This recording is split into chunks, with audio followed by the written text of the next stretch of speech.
नमस्कार दोस्तों, आज हम आपके लिए लेकर आए हैं पौष मास के कृष्ण पक्ष में आने वाली एकादशी सफला एकादशी की व्रत कथा। भगवान विष्णु को समर्पित सभी एकादशियों में से एक सफला एकादशी का भी बहुत महत्व है।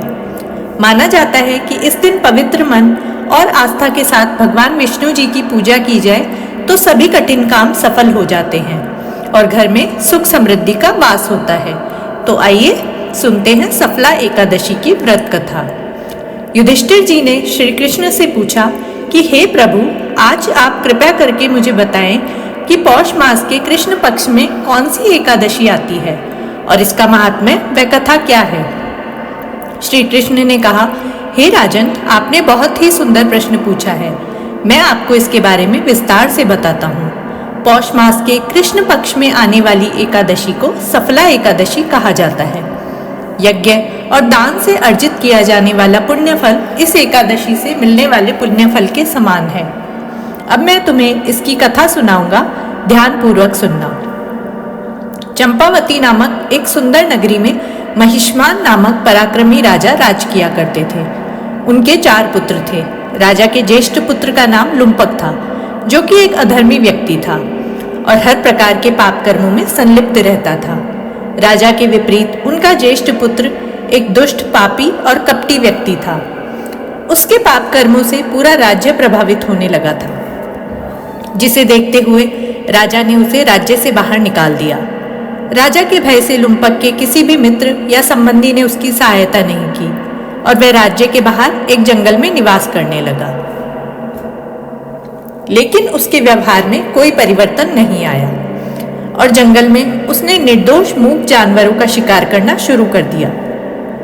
इसके अलावा रात्रि के समय उसने नगर में जाकर लूटपाट करना भी शुरू कर दिया। जंगल में वह श्री हरि के प्रिय बरगद के पेड़ के नीचे निवास करता था और इस प्रकार कुछ समय बीत गया।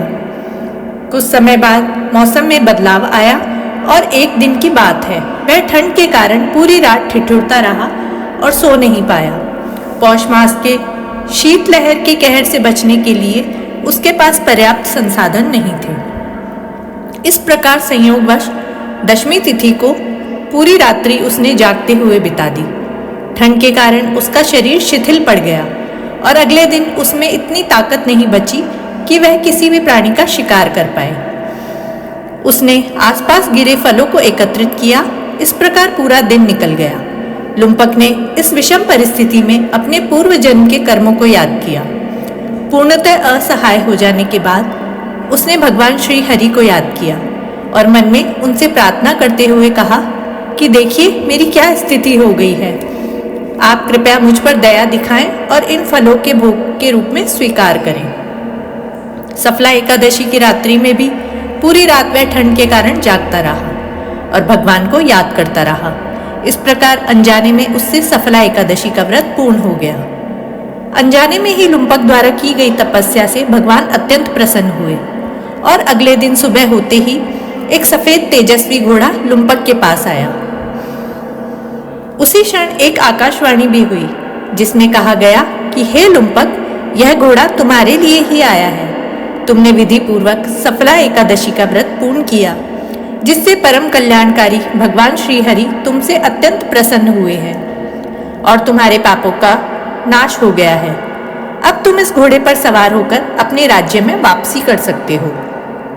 तुम्हारा राज्य तुम्हें वापस मिल जाएगा, जहां तुम्हें धर्म की स्थापना करते हुए राज करना होगा।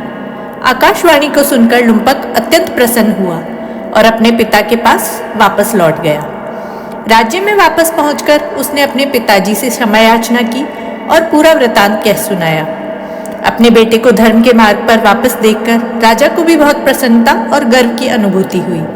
इस प्रकार लुम्पक ने पूरी निष्ठा से अपने दायित्व को निभाया और कुछ समय बाद उसका विवाह एक राजकुमारी के साथ हो गया और उसे एक पुत्र रत्न की प्राप्ति हुई।